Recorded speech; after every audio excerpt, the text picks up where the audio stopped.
As jou grootste stres hierdie jaar is, hoe dik gaan jy jou polonies kan? Toebroodjies, burger patties, opgesny met 2-minute noodles, noedelslaaitjie?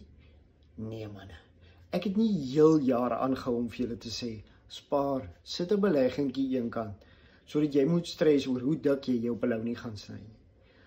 Daai gammon, daai skaapbout, daai T-bone steak. Dokter sê nog heel jaar, sny so 'n bietjie op die rooi vleis. Kyk na die cholesterol. Jy het mooi gespaar, selfs op die rooi vleis. Bederf jouself. Sissie gaan hy Gabby's Dollhouse kry, waaroor sy heel jaar nog aangehou het. En Boeta gaan hy fiets kry wat jy beloof het, wat jy nou besef het, nie meer $5.99 kos nie.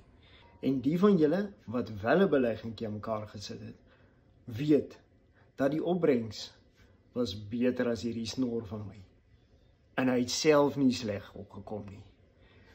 En die van julle wat nie gespaar het nie, druk hy knoppie, kom ons chat, ons gaan nie volgende jaar weer hierdie gesprek hê nie.